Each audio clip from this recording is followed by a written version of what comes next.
Como les decía ayer, para mí es un placer estar acá y de nuevo vuelvo a agradecer la invitación en uno de los mejores eventos en los cuales participo. La verdad que hay de este tipo de actividades, sobre todo en América Latina, hay el Keito, la Universidad Francisco Marroquín, pero la verdad que esto es de lo mejor que yo he tenido la oportunidad de participar.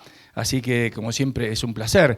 Y ahora me toca abrir entonces con este tema, que es un tema, la verdad, polémico, y yo diría, no porque lo tenga que presentar yo, pero central. En buena medida creo que la aceptación o el rechazo de las ideas liberales está relacionada con la forma, con la respuesta que le vamos a dar a este tema.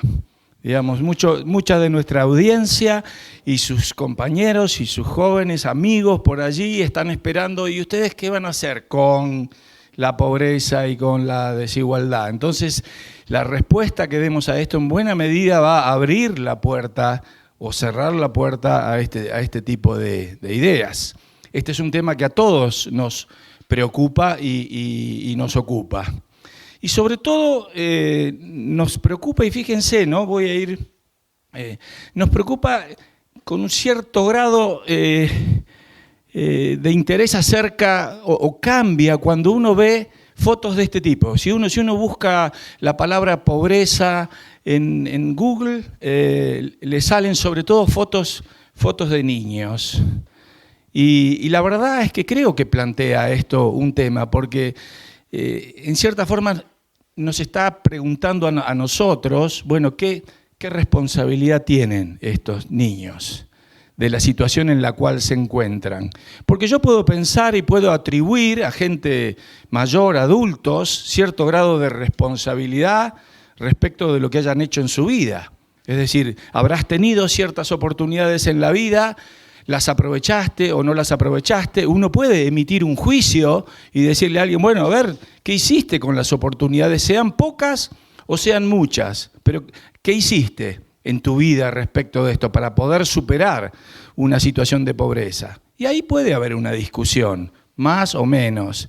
Pero en este caso, cuando uno ve niños, ¿qué le podemos decir? ¿Qué responsabilidad pueden ellos tener respecto a la situación en la cual se encuentran? Entonces esto apela claramente a una preocupación. A cualquiera de nosotros nos podría haber tocado nacer ahí, y por suerte todos ustedes tuvieron la suerte de nacer ahí, digamos, y no acá, ¿no?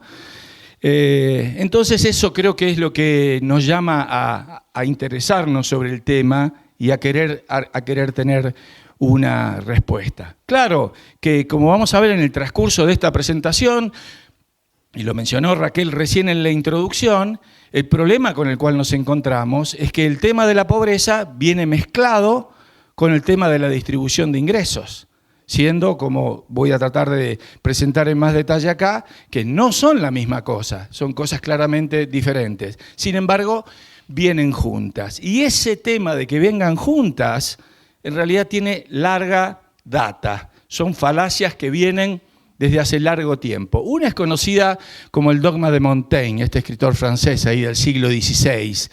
Y el dogma de Montaigne, mire, lo conocemos todos en esas frases muy sencillas acerca de que la riqueza de los ricos está originado en la pobreza de los pobres, ¿no? O al revés, o la pobreza de los pobres se origina en la riqueza, en lo que se llevan los que tienen muchos. Es decir, la economía, los ingresos es una torta fija, que si uno corta un pedazo más grande, los demás les quedan pedazos más pequeños, inevitablemente. Entonces, que unos sean pobres es porque tienen un pedazo pequeñito y otros se han llevado pedazos cada vez más grandes.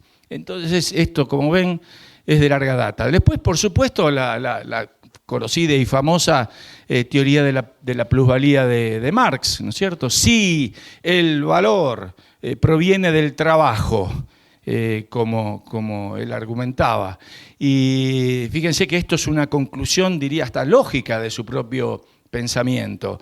Si el valor de las cosas proviene del trabajo, ¿de dónde viene la ganancia del capitalista?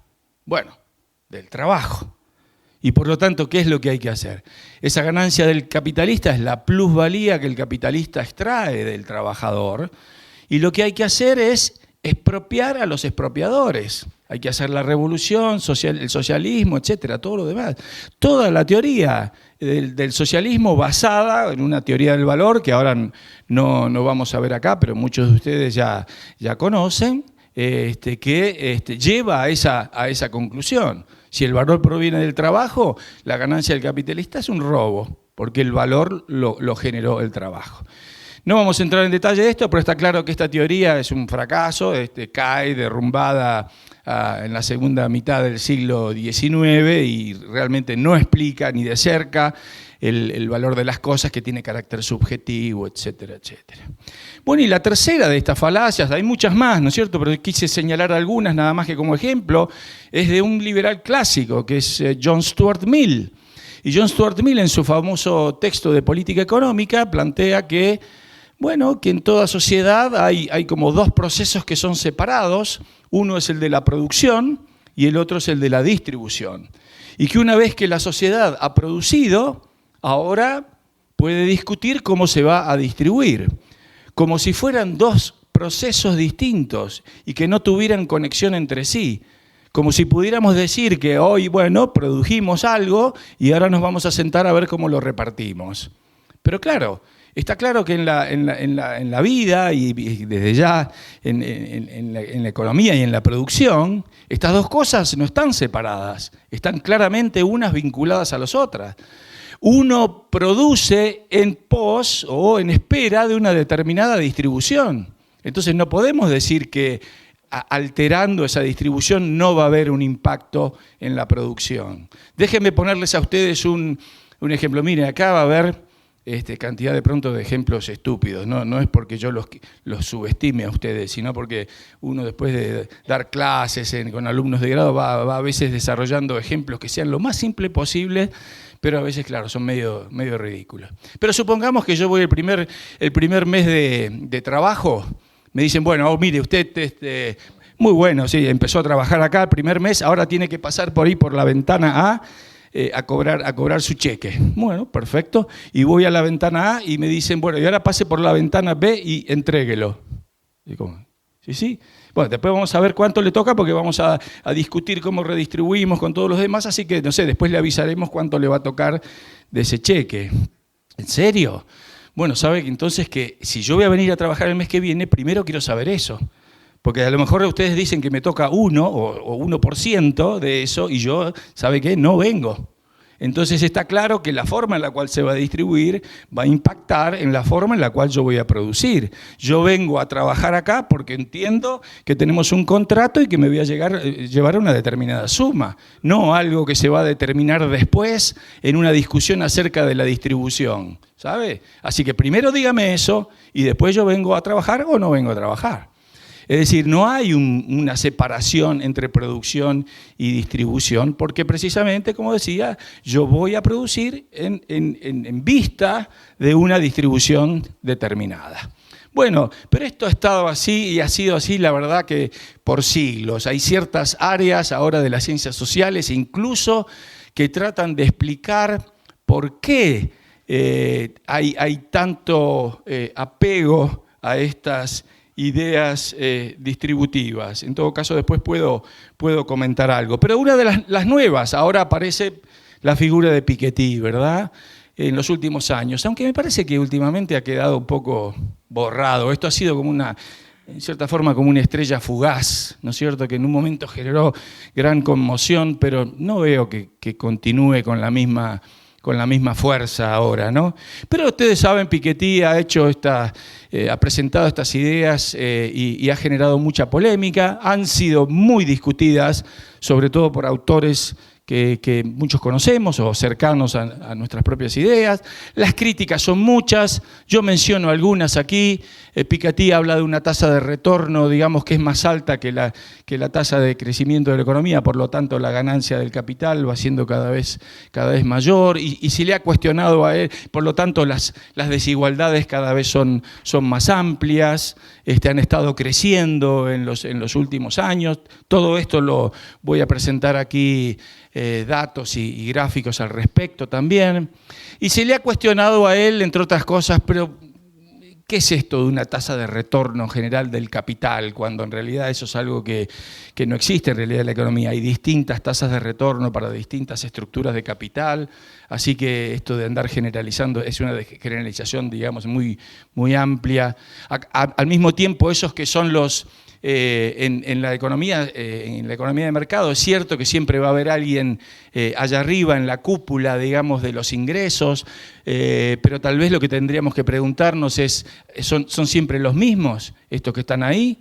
Es decir, hay una estructura social rígida, digamos, que eso era lo que ocurría en estructuras sociales anteriores, en el feudalismo. Los señores feudales eran por herencia, seguían siendo quienes dominaban la sociedad, pero en una sociedad abierta y capitalista, esto, salvo que sea dominada por el capitalismo de amigos, digamos, o las prebendas, esto no es así. Y quienes están ahí arriba no tienen garantizado ese puesto. De hecho, habrán visto cantidad de estudios ustedes acerca de los Forbes 400 o del Fortune 500 y las empresas que están ahí o que estaban hace 20, 30 años, muchas de ellas ya no existen más o han dejado de ser de las principales empresas. Incluso ahora, las grandes empresas con las cuales son noticia y comentario todos los días, los eBay, los Airbnb, los Uber y todos esos, hace 10 años no existían.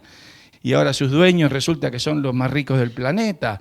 Entonces lo que está mostrando es que hay ahí un mecanismo en el cual es cierto, va a haber siempre alguien que está arriba en la escala de ingresos, pero no está predeterminado quién es el que va a estar ahí. Eso es algo que va permanentemente cambiando. Y al mismo tiempo, en algunas sociedades y en aquellas sociedades que tienen un cierto grado de limitación del poder, o llamémosle calidad institucional, o llamémosle, bueno, división de poderes, limitaciones, etcétera, la influencia de estos personajes tampoco es importante. ¿Acaso personajes como, bueno, los Koch o Gates o Warren Buffett o Soros tienen tanta influencia en la política norteamericana como suele ocurrir de pronto en algunos de nuestros países, donde algunos magnates efectivamente sí la tienen porque tienen mucho peso político, porque tienen mucha influencia, porque han hecho su dinero a través de las influencias políticas? Y estos señores tienen mucho dinero, pero uno no ve que tengan tanta influencia y determinen el rumbo de la política en esos países. Por último, tengo un video acá que no lo vamos a ver por una cuestión de tiempo, después si sobrara sí lo podemos ver, una entrevista a Piketty, pero hay un problema en Piketty que es que parte de su interpretación de lo que ha ocurrido, y también vamos a ver datos de esto más adelante. Él entiende que la reducción de la pobreza en Occidente se ha realizado gracias al Estado benefactor. Es el Estado benefactor el que ha reducido la pobreza, sobre todo en Europa y menos en los Estados Unidos. Y acá viene un error fundamental, porque como vamos a ver después, obviamente acá hay una cuestión de concepto. Miren, si para redistribuir, primero hay que tener algo para redistribuir. ¿Qué vamos a estar redistribuyendo si no tenemos algún tipo de riqueza para redistribuir? O sea que inevitablemente, diría conceptualmente, primero es la riqueza y luego en todo caso discutan los que quieran discutir el tema de la redistribución, pero no se puede redistribuir lo que no existe. Así que incluso en esos países que Piketty menciona que la pobreza ha caído por la redistribución, primero lo que hubo es un profundo proceso de generación de riqueza. Y es lo que está ocurriendo ahora también en aquellos países donde la pobreza cae. No está cayendo por la redistribución de ingresos, está cayendo por la generación de riqueza, el aumento de la producción, la inversión, etcétera, etcétera. Y una apertura hacia los procesos de mercado. De hecho, es interesante lo que ha ocurrido con Piketty, porque, fíjense ustedes, la Academia Sueca, o quienes deciden el Premio Nobel de Economía en realidad, no necesariamente se han mostrado siempre como muy pro capitalistas, digamos, ni nada por el estilo, y mucho menos en los Nobel de literatura, desde ya, ¿no? Que en los de economía. Pero fíjense que en el mismo momento del auge de Piketty, ellos decidieron darle el premio Nobel a este señor, que se llama Angus Deaton. Y este señor es bastante particular porque es, por un lado, un experto en estadísticas y, por otro lado, un experto en pobreza y desigualdad. Y además tiene una visión, en términos generales, radicalmente opuesta a la de Piketty. Según él, digamos, todo proceso de progreso inevitablemente genera desigualdad, porque es la naturaleza del progreso, es que, como en una carrera, digamos, de caballos, digamos, algunos arrancan primero y otros arrancan después. Y no solamente en términos de ingresos, porque Deaton dice también, ¿por qué centrarnos nada más que en los ingresos monetarios? Vayamos a ver cuestiones respecto a la salud, a la mortalidad infantil, la mortalidad general, vayamos a ver cuestiones relacionadas con la educación, etc. Y en todos esos progresos, en todos esos fenómenos que nosotros entendemos están mostrando el progreso de la civilización, siempre ha ocurrido que cuando ese proceso comienza a darse, la desigualdad aumenta porque algunos acceden primero y otros acceden después.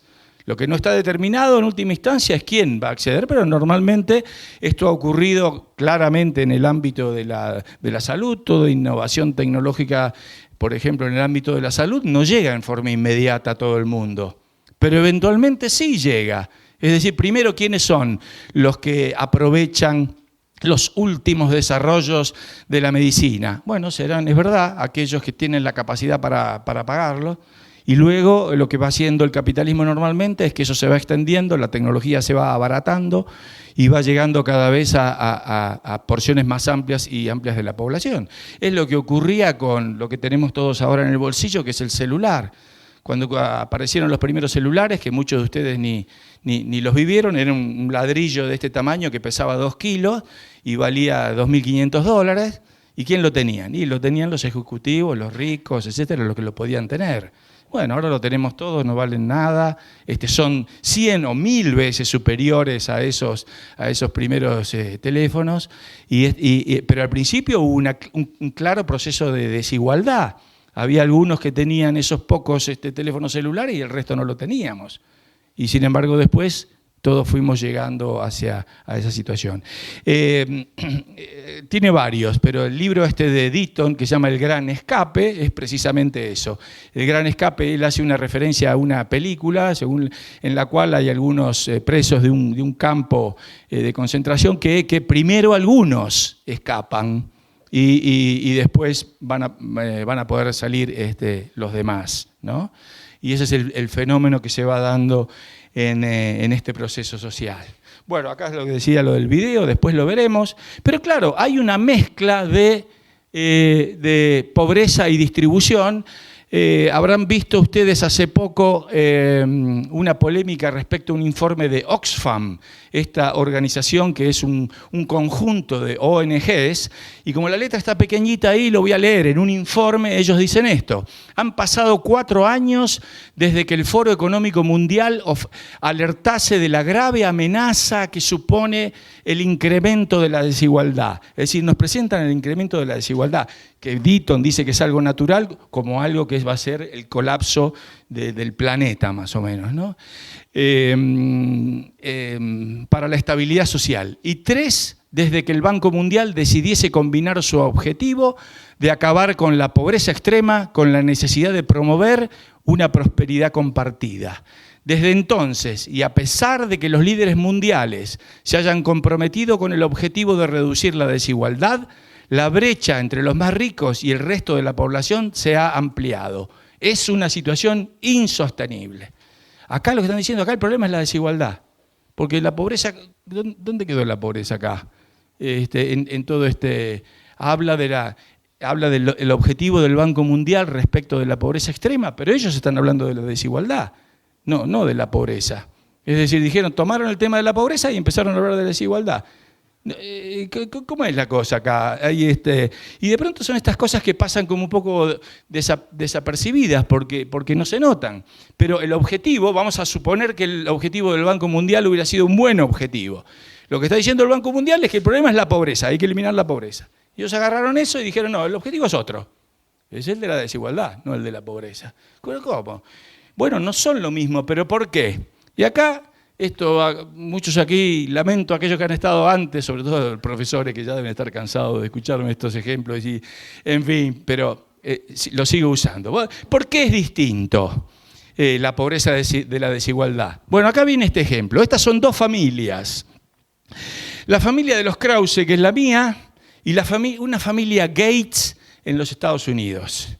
Este es mi papá, que, digamos, vamos a atribuirle que era acá como los que empiezan a trabajar acá en Europa, ganaba $1.000, pongamos en este caso. Pero claro, el señor Gates ganaba 2.000, el doble. Vivía en los Estados Unidos, ganaba el doble que mi papá. Muy bien. Ahora vienen los juniors, es decir, vengo yo y viene Gates Jr., es decir, Bill. Entonces, claro, yo estoy acá y Bill... Miren dónde está. En realidad esta columna debería ir allá por el techo y vaya a saber dónde terminaría. Terminaría por allá. Pero fíjense ustedes lo que ha ocurrido. Entre los seniors y los juniors, la desigualdad ha aumentado en forma espectacular. Ahora, sin embargo, yo, ¿cómo estoy respecto de mi papá? Fíjense que acá he tenido que cambiar la escala, pero si mi papá tenía 1.000, yo tengo acá 5.000. Ya he dado 5 veces los ingresos respecto de mi papá. Estoy mucho mejor, tengo muchísimas mejores cosas, pero es verdad, la desigualdad respecto de Bill ha aumentado terriblemente. Y en buena medida yo he mejorado mi ingreso gracias a Bill, porque ahora puedo hacer uso, es más, a veces hasta se lo copiamos al pobre Bill, ni siquiera le pagamos algunas cosas, y así todo él ha contribuido, digamos, para que nosotros aumentemos nuestra productividad y nuestros ingresos. O sea, ha aumentado la desigualdad, pero la pobreza es otra cosa. Yo he mejorado mi situación. De hecho, esto es lo que ha ocurrido entonces entre mi papá y yo, si lo ponemos en un mismo cuadro. Entonces, ¿qué es realmente lo importante? Bueno, esto es lo mismo que uno podría hacer. Como dice con los Krause, uno puede decir, esto es lo que era China. Esto era China en los años 80. Esto era la gente china y esto eran los jerarcas del Partido Comunista. 10 veces el ingreso de la población china. Todos los demás estaban acá, en un nivel de ingreso aproximadamente de $250 al año. Ese era el nivel de ingreso en China. Abren la economía, introducen algunas de las reglas de juego del capitalismo, la inversión, la empresa privada, etc. ¿Qué tenemos ahora? Tenemos al señor de Alibaba, bueno, que de nuevo debería ser la columna por allá arriba, y tenemos al resto de la gente aquí. Pero ¿qué ha pasado con el resto de la gente? Y esto es real, ha pasado su ingreso promedio de $250 al año a 7.000. Entonces, ¿aumentó la desigualdad? Y respecto del señor Alibaba, sí, porque había desigualdad antes, los jerarcas del Partido Comunista ganaban mucho más, pero ahora la diferencia entre Alibaba y el resto es mucho mayor todavía. Pero el asunto es, ¿qué nos preocupa a nosotros? Por lo menos a mí personalmente, a mí me preocupa esto. A mí me preocupa ver qué es lo que está pasando con los que están abajo y hacia dónde van. ¿Van subiendo esta escalera y tienen oportunidades de subir o no tienen oportunidades de subir? Eso me parece determinante, al margen de cómo sea estrictamente cuánto se lleva uno de una torta que en realidad va creciendo en lugar de mantenerse fija.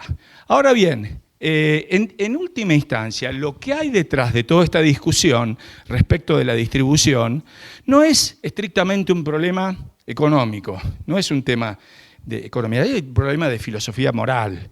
Digamos, y lo que está en discusión acá, en última instancia, son teorías acerca de la justicia distributiva. ¿Cuál debería ser la distribución de los ingresos en una sociedad?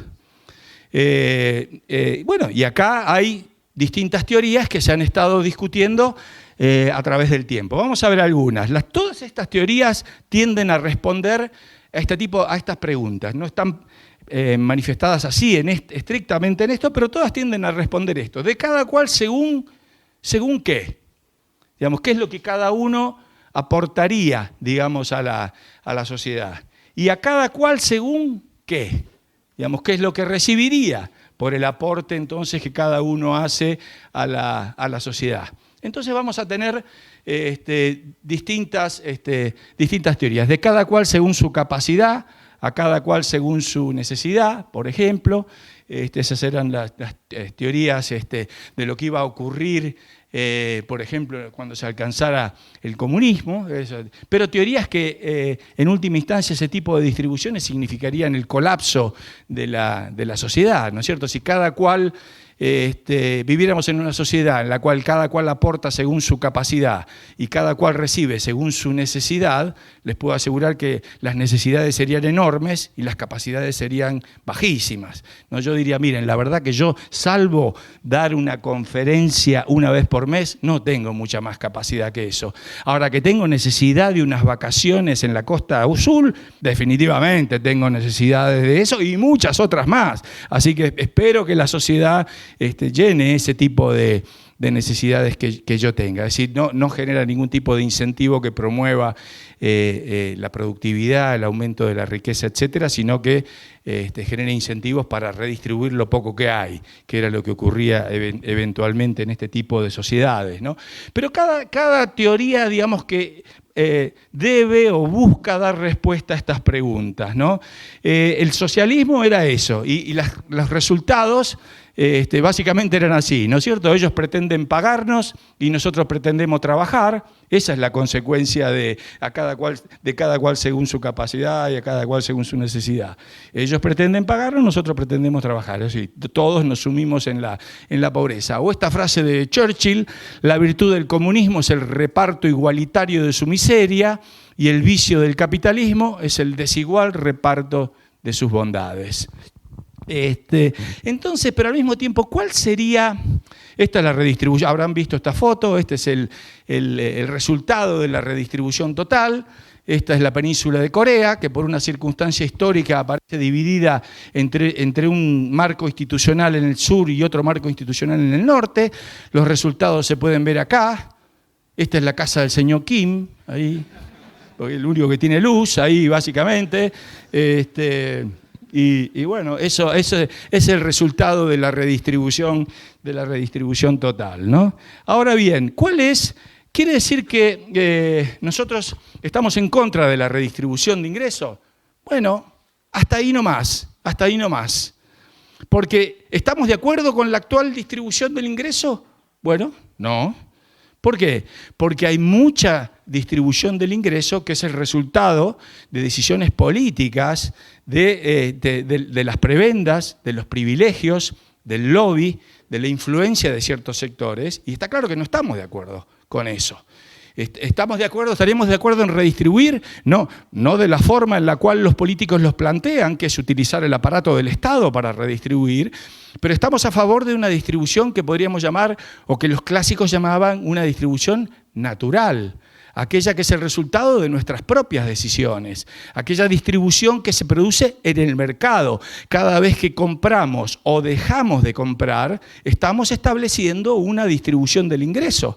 Le estamos diciendo, por ejemplo, ayer el señor del bar al que fueron ustedes. Ese señor, ustedes decidieron ayer no solamente tomarse la mitad de lo que había ahí en el local, digamos, sino además decidieron a ese señor premiarlo con una cierta distribución del ingreso. Y otros, yo venía muy cansado y me fui a dormir, yo no lo premié nada, digamos. Entonces, voy a ver si me puedo recomponer después, pero básicamente estuvieron decidiendo cómo era la distribución del ingreso del señor del bar y de los otros bares a los cuales ustedes no fueron.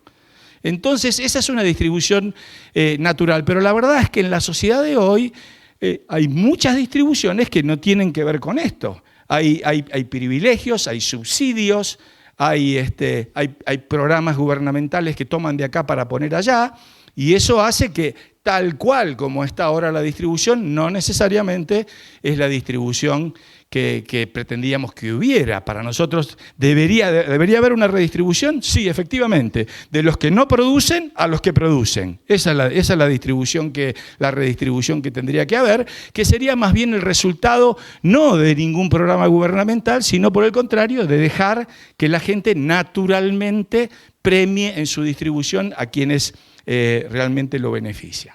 Ahora bien, ¿cuál sería entonces nuestro principio de distribución?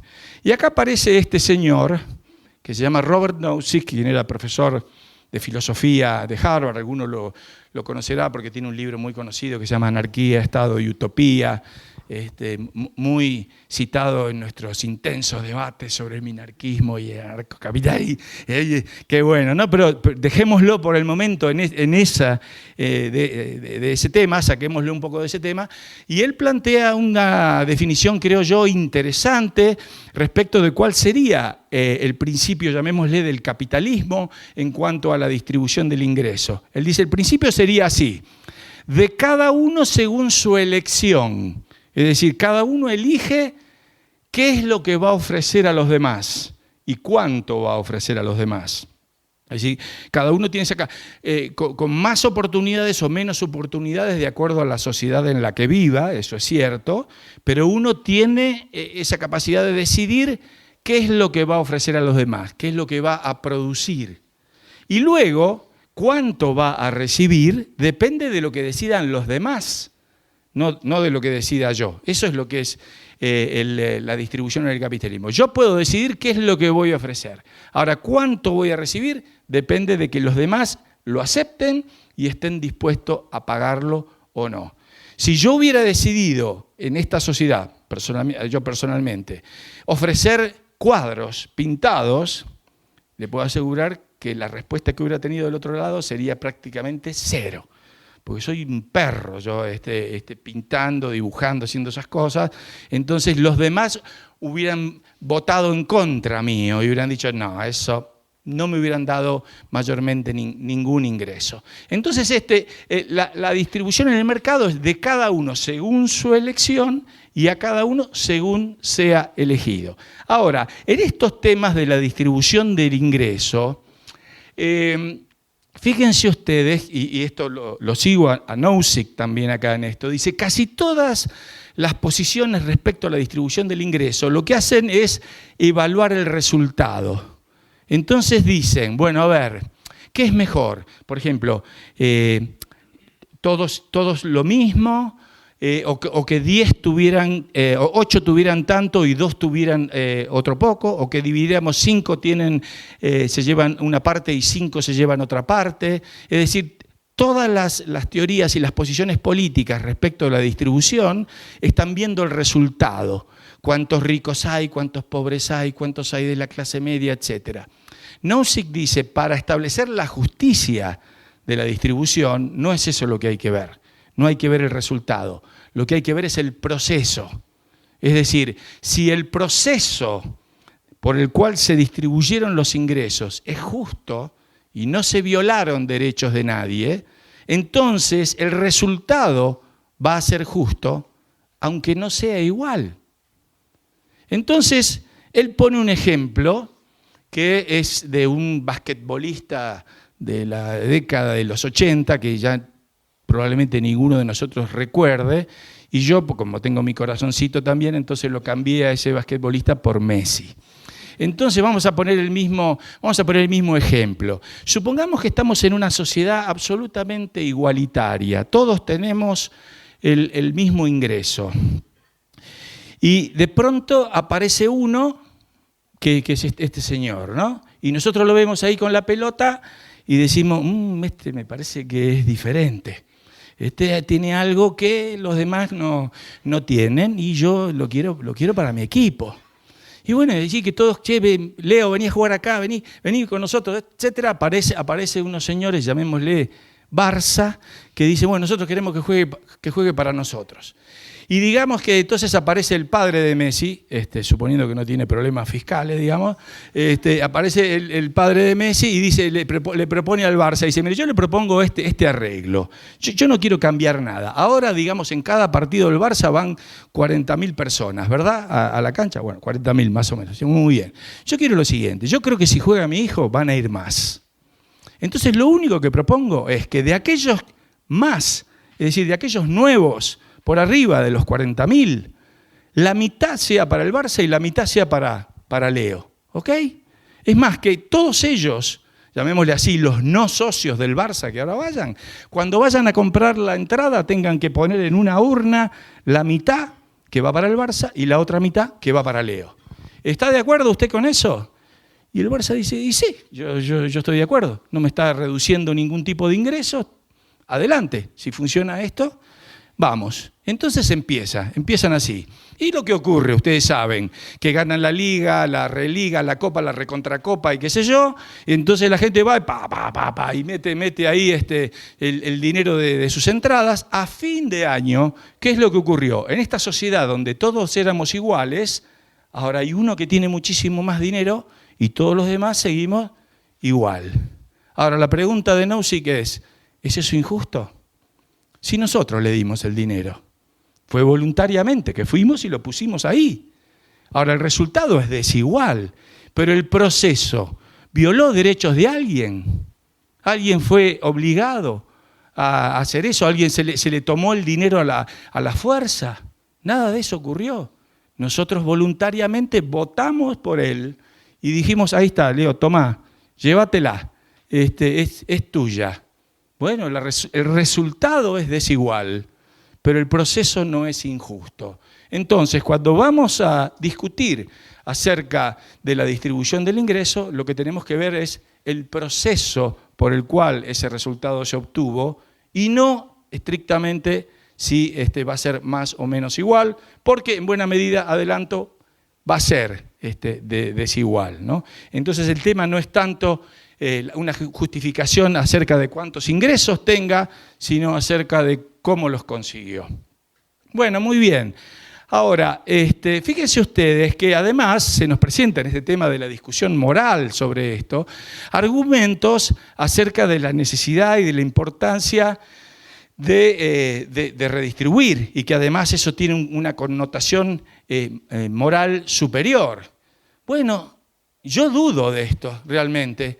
No creo que tengan y que puedan hablarnos, aquellos que proponen la redistribución de ingresos, parecen hablarnos desde una posición moral superior, ¿no es cierto? Como diciendo, miren, ustedes que son los desgraciados que no quieren ayudar a los demás, yo creo y discuto que ellos tengan algún tipo de soporte moral para su posición. Y de hecho, déjenme de nuevo otro de estos ejemplos. Supongamos que yo me muero. Muy bien, me muero, llego ahí a la puerta del cielo, está San Pedro. Y San Pedro dice, bueno, a ver, la lista, Krause, sí, acá, ok, acá está. Dígame, señor Krause, antes de entrar acá, le voy a hacer algunas preguntas. Bueno, sí, claro. Dígame, señor Krause, entre todas las preguntas cae esta. ¿Usted qué hizo por los demás? Yo empiezo a transpirar y se me ocurre decir, bueno, lo que pasa es que me invitaban a estos seminarios y yo tenía que andar de un lado para el otro, en fin, y no se me ocurre qué decir y le digo, bueno, pero, en fin, a mí yo pagué impuestos y con los impuestos se hicieron vivienda pública y planes sociales. No, señor, para entrar acá, eso se lo sacaron a la fuerza. Para entrar acá lo que vale es su tiempo, su dinero, su esfuerzo. Mire, por favor, vaya ahí al purgatorio, no sé qué vamos a hacer con usted, quédese ahí por un momento mientras decidimos si lo dejamos entrar o no lo dejamos entrar. Bueno, ok, muy bien. Ahora detrás mío se muere el secretario de ayuda social del gobierno. Y él llega a la misma instancia. Señor, aparece acá su nombre, muy bien, le hacen la misma pregunta. ¿Usted qué hizo por los demás? Y a él la respuesta le sale mucho más fácil todavía que a mí. Le dice, no, pero yo hice cantidad de planes sociales y viviendas que... Pare. Eso lo hizo con el dinero de los demás, con el dinero que le sacaron coactivamente a los demás. Acá lo que vale es su tiempo, su dinero y su esfuerzo. Así que, por favor, vaya ahí que hay otro esperando y vamos a ver qué hacemos con los dos. Es decir, que el punto es que desde el punto de vista ético, ninguno de los dos entra al cielo, o sea que ninguno de los dos tiene una justificación moral para lo que está realmente ocurriendo. No me la da esto, lo que me la da es la responsabilidad. Por esa razón, si no es lo mismo, esto va generando un cierto grado también de irresponsabilidad social. Es como vamos caminando por la calle y se cae una señora mayor y en vez de ayudar a la señora mayor empezamos a gritar, ¿pero qué hace acá el gobierno que no viene a ayudar a la señora? No, ¿qué haces vos respecto a la señora? Eso es lo que realmente vale. Porque si no, este tema de la redistribución es muy fácil. Este tema de la redistribución es cuando vos estás en el metro y viene el cieguito pidiendo dinero y vos le metés la mano en el bolsillo de al lado y le das al cieguito. Está muy bien lo que hiciste, le diste al cieguito, ayudaste, pero le metiste la mano al de al lado, ¿no es cierto? Así cualquiera hace. A veces me da ganas, no recuerdo ahora si lo he hecho, no hace tiempo por lo menos, en esos programas de televisión en que uno es llamado a debatir de este tipo de cosas, a veces me da ganas cuando empiezan a argumentar a favor de esto, simplemente sacar la billetera y decir, a ver, pongamos, hay que hacer algo por los demás, a ver cuánto estás dispuesto a poner. Empecemos por acá, no empezar a hablar de qué es lo que vamos a hacer con el dinero de los demás. Así cualquiera hace beneficencia. Bueno, en fin,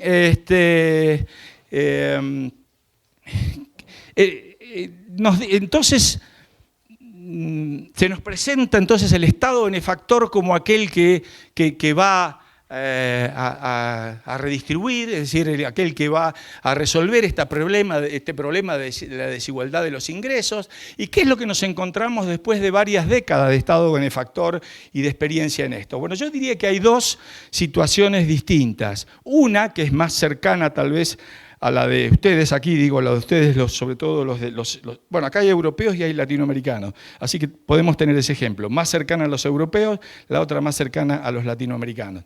La más cercana a los europeos es un Estado benefactor con instituciones, es decir que dentro de todo hay un cierto grado de control y limitaciones al poder y limitaciones a los abusos al menos. ¿Qué es lo que nos encontramos con las instituciones? Bueno, que todos los programas del Estado benefactor debilitan los incentivos a producir, inevitablemente. Esto es una cuestión de lógica nada más. Si le garantizas a la gente un ingreso, digámosle, de 1.000 euros al mes, ¿qué pretendes que trabaje? Nadie va a querer trabajar a menos que consiga un trabajo que sea, no sé, de 1.500 euros al mes. Porque si me das 1.000 para quedarme en mi casa, solamente salgo de mi casa por una diferencia, ni siquiera por 1.000, tiene que ser algo más. Entonces, claramente debilita esto, genera estos problemas de inmigración, de xenofobia que estamos viendo por toda Europa. En parte también están basados en esto, en una idea de que el inmigrante viene a aprovecharse del Estado benefactor. Genera en algunos casos hasta la ruptura de las familias. Hay un programa que fue mucho tiempo investigado en los Estados Unidos, se llama Aid for Families with Dependent Children, que era un programa para mujeres solteras, para mujeres solas, no solteras que tuvieran hijos, y lo que mostró la investigación era, este programa estaba dirigido a ayudar a estas mujeres, y terminaron descubriendo que en realidad fomentaban que los padres las dejaran, porque hasta decían, si te dejo te van a dar dinero, si me quedo no te lo dan. O se iban sin ningún tipo de remordimiento y la dejaban con los hijos ahí abandonada, porque de todas formas el Estado se va a ocupar de vos y te va a dar un programa social. Entonces terminaba alentando la ruptura de las familias. Y luego se rompe, el Estado benefactor rompe el contrato familiar. El Estado benefactor no existía, digamos, en 150 años atrás. ¿Y qué hubo de ahí para atrás? ¿Qué había? ¿Qué hacíamos antes de que existiera el Estado ocupándose de estas cosas? Algunas las vamos a ver, pero básicamente lo que había era un contrato familiar. Los padres se ocupaban de los hijos cuando los hijos no pueden sostenerse por sí mismos. Y luego los hijos se ocupaban de los padres cuando los padres no pueden sostenerse por sí mismos. Y ese contrato familiar funcionó por siglos. Y sobre todo funcionó en una época en la cual la población era bastante estática, no se movía del lugar en el que nacía, y entonces las familias vivían más o menos en el mismo lugar. Esto, con el capitalismo, es verdad, se empieza a resquebrajar. ¿Por qué? Porque empieza a haber migraciones internas del campo a la ciudad, o migraciones externas, se van de Europa a América, etc. Bueno, en los países donde no hay instituciones, como pueden ser, o no hay instituciones de calidad, como puede ser más nosotros los latinoamericanos, es todo esto más demagogia, clientelismo, corrupción y despilfarro de los recursos. Una fiesta completa la que ocurre acá con estos programas sociales, ¿no? Ahora bien, ¿cuál es nuestra alternativa a todo esto? ¿Qué dicen los liberales respecto de la pobreza? Bueno, decimos varias cosas. Decimos que hay distintas soluciones, a ver cómo vamos en horario, que son las siguientes. Hay 4 formas en las cuales vamos a plantear que vamos a resolver los problemas de la pobreza. Una es la iniciativa empresarial, que genera riqueza y genera empleos. Nada ha sacado más gente de la pobreza que si quieren llamarlo así, que este programa social. Nada ha sacado, y ahora lo vamos a ver. En segundo lugar, la vigencia clara de los derechos de propiedad. En tercer lugar, la ayuda mutua, que es cuando nos ayudamos entre nosotros para cubrirnos de ciertas situaciones y de ciertos riesgos. Y luego la beneficencia, que es cuando ayudamos a los demás sin esperar nada en retorno. Es decir, la ayuda mutua es yo ayudo a otro, pero espero que el otro me ayude a mí si yo lo necesito.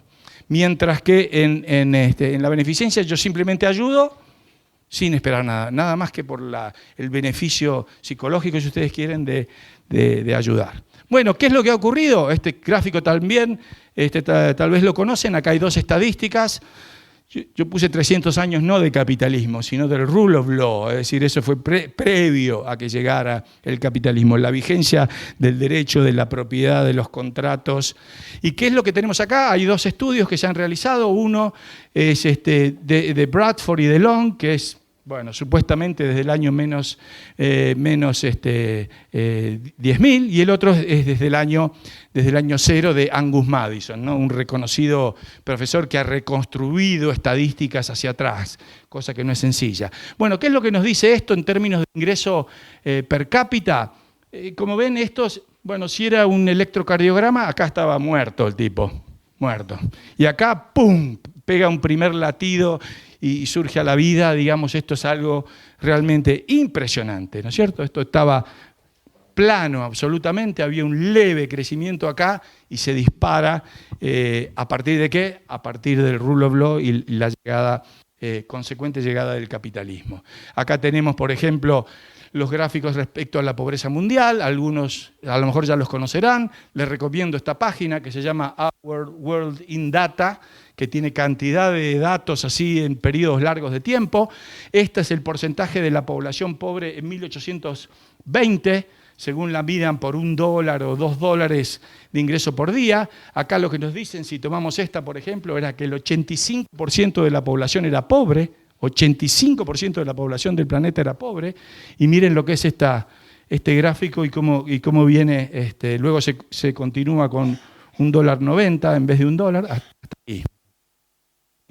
La pobreza está cayendo, pero dramáticamente en todo el planeta, y nosotros estamos viviendo esto y tenemos que alegrarnos por eso, en vez de estas frases de la Oxfam que dice que estamos yendo a una situación terrible y de colapso de la sociedad. Esto es lo que está ocurriendo. Más o menos en datos esto sería así, que el ingreso per cápita de la población era equivalente a lo que hoy podríamos decir $100 al año, y eso se mantuvo así hasta, digamos, Grecia, donde tal vez haya subido a 150 y se habrá mantenido así hasta la salida de la Edad Media, llegando a 200 para el comienzo de la Revolución Industrial, y después de esto, bueno, ahora 7.000, ¿no? En el 2000, 6.600, pero ahora 7.000 en promedio. Ahora, fíjense la magnitud de la riqueza que se ha creado, porque la riqueza total es esto por esto. Esto es per cápita por la cantidad de personas. Si uno multiplica esto por esto, el volumen de riqueza generado es absolutamente extraordinario, ¿no? Bueno, al mismo tiempo dice, bueno, está bien, eso es porcentualmente, pero la cantidad de gente pobre sigue creciendo, ¿no? No sigue creciendo. la cantidad total, ahora no porcentual, de gente pobre también cae.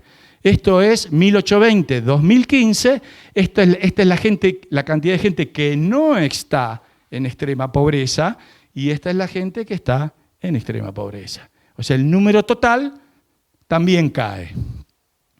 Luego, esto es pobreza en números totales, acá depende de las regiones, es más o menos el mismo dato, depende, a veces hay distintas fuentes de datos, estas son estimaciones respecto de lo que puede pasar en el futuro, y como ven ustedes, la línea sigue para abajo, es bastante probable de que muchos de ustedes tengan la oportunidad, no digo que vaya a ocurrir, de que la pobreza deje de existir en términos de esa medición, al menos en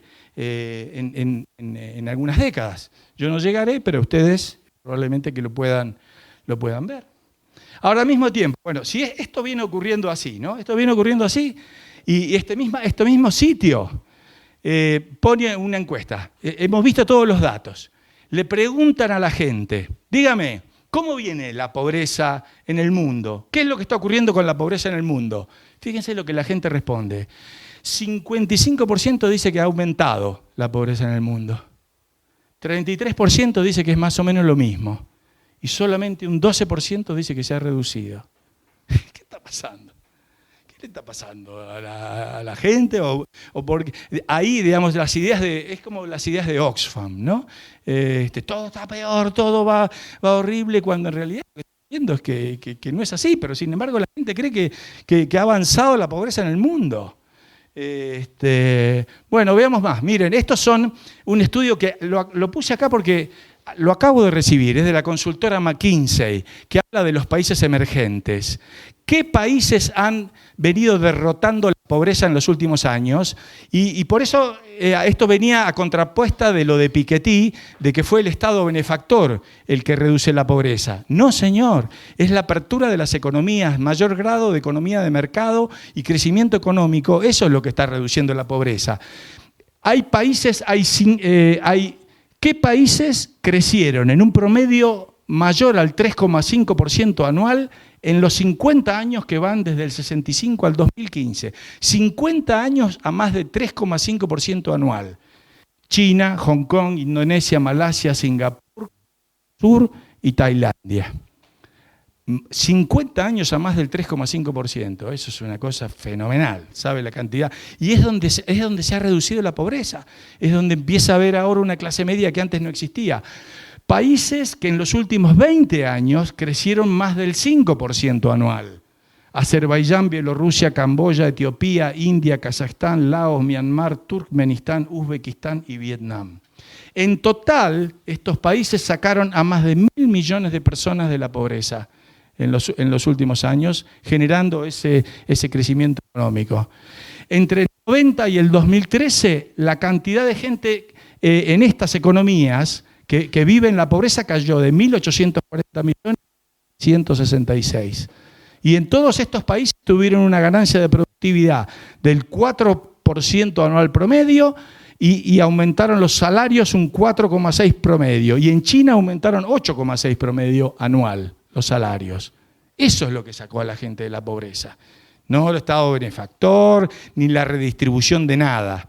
Esto es lo que realmente ha generado el mayor avance a la pobreza que hemos visto en el planeta. Acá otros gráficos. Ahora uno dice, bueno, está bien, se reduce la pobreza, pero aumenta la distribución, como dice Oxfam.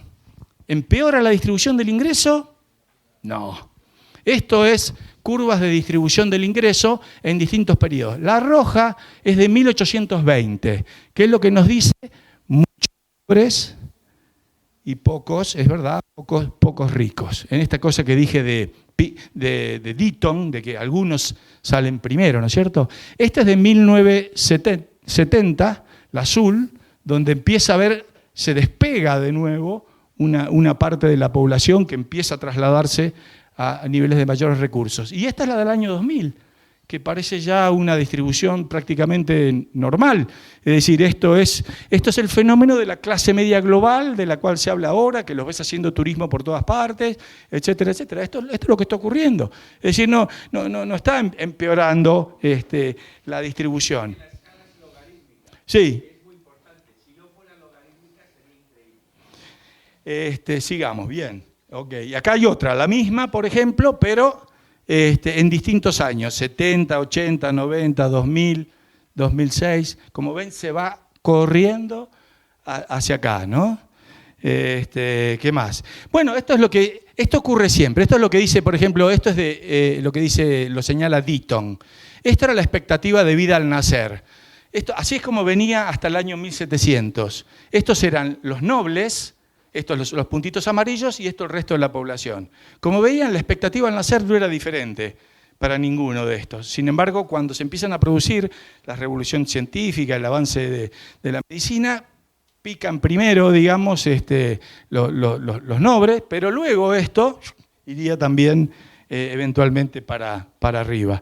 Acá tenemos expectativa de vida desde 1770, donde van obviamente todos para arriba. Acá tenemos la mortalidad infantil global, cómo cae. Acá tenemos la alimentación, cómo va mejorando, etcétera. Son algunos que... Subalimentación, cómo caen también los índices de subalimentación. El trabajo infantil se reduce. El alfabetismo aumenta. Esta es la población alfabeta y esta es la población analfabeta en el planeta. Estos son los distintos niveles de educación, primario, secundario y terciario, en países en desarrollo y en países avanzados, dice ahí. Estos son los distintos niveles educativos y cómo van a evolucionar supuestamente hasta el 2100, donde van a aumentar el nivel superior de la educación. Es decir, esto es lo que está ocurriendo como resultado de este proceso de crecimiento y explosión de la productividad y de la riqueza económica en el planeta. Este es el primero, entonces, emprendimientos y creación de riqueza que saca a la gente de la pobreza. Ahora, respecto a los emprendimientos, no vamos a ver todo lo que tengo acá porque no voy a tener tiempo, pero ¿acaso se está favoreciendo este camino? Digamos, todos aquellos que se preocupan por la pobreza, ¿están abriendo las puertas para que la gente pueda salir de la pobreza? Bueno, ustedes saben que hay un índice que tal vez lo conocen que se llama Haciendo Negocios del Banco Mundial, que mide cuáles son las trabas o las facilidades para hacer negocios en todo el planeta. Una de las cosas que mide es las facilidades para habilitar, para tener legalmente establecido un negocio en distintos países. Bueno, miren cuál es el resultado. En Nueva Zelanda hace falta hacer un trámite que se hace en medio día. En Chile, 7 trámites en 5 días y medio. En Panamá, 5 trámites en 6 días. En Uruguay, 5 trámites en 6 días y medio. En Haití, 12 trámites, 97 días hábiles. ¿Dónde está la pobreza? ¿Acá o acá? Bueno, entonces antes de hablar de tantos programas sociales y todo eso, ¿por qué no empezamos a permitir a la gente que mínimamente pueda salir ella por sus propios medios de esa situación de pobreza? Después, obviamente, terminan todos en la economía informal, que es una economía, por supuesto, que elude todo ese tipo de controles, pero al mismo tiempo limita las capacidades de poder progresar. Por ejemplo, no sé si ustedes conocen el Hard Rock Café, ¿sí? Todos conocen el Hard Rock Café. ¿De quién es el Hard Rock Café? ¿Saben? Es de la tribu de los seminoles. Ahí en el estado de Florida, los seminoles, esa tribu indígena, ahí están festejando cuando se compraron el Hard Rock Café. Es decir, esta es la forma en la cual la gente, y esto, o llamémosle en nuestros países los pueblos originarios, por los cuales ahora toda la izquierda se rasga las vestiduras, acá tenés a los pueblos originarios siendo millonarios y saliendo de la pobreza a través de la iniciativa y del emprendimiento empresarial. No a través de planes sociales y de ayuda del Estado. Esa empresarialidad se da en muchos de nuestros países, a través de iniciativas para la educación. James Tooley, por ejemplo, ha estudiado cómo son las escuelas privadas en los lugares más pobres del planeta. Ahí pongo otros ejemplos, la India, donde la salud es en buena parte privada también.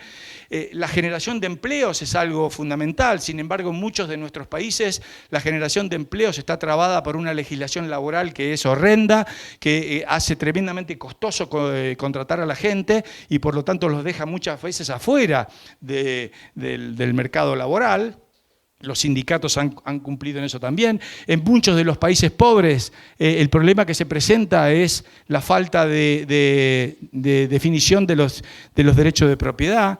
El tema conocido por todos a través de las investigaciones de Hernando de Soto, por ejemplo. Aquí lo que ocurre es que todo el capital que tienen los pobres en el planeta, que es básicamente su vivienda, no está registrado, no existe legalmente, no pueden incorporarse entonces al circuito del mercado y quedan afuera con el único capital básicamente que poseen, y entonces terminás encontrando todo este tipo de barrios así que encontramos en América Latina. Luego, la otra alternativa es la alternativa del socorro mutuo.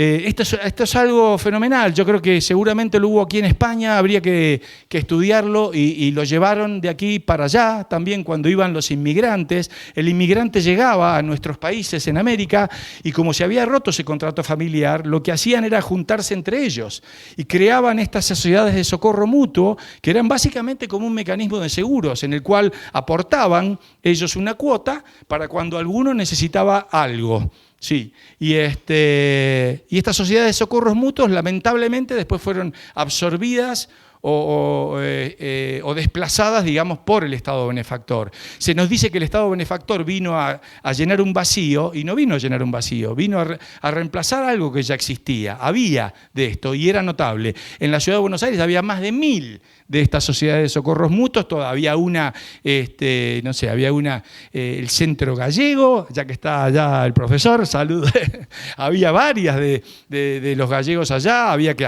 asturianos, que cada uno tenía su propia sociedad de socorros mutuos, los italianos también, y se ayudaban de esa forma. Y por último, la filantropía o la beneficencia, que es esa voluntad de dar, y en la cual también hay notables ejemplos. Ahora hay menos de lo que podría haber porque lamentablemente las políticas impositivas también se llevan buena parte del ahorro de la gente y del dinero que tendrían disponible como para poder ayudar a este tipo de iniciativas, pero la verdad es que las hay y son muy, muy destacables. Bueno, en fin, todo esto hace a un conjunto de cosas que para tratar el tema de la pobreza a través de las instituciones del mercado.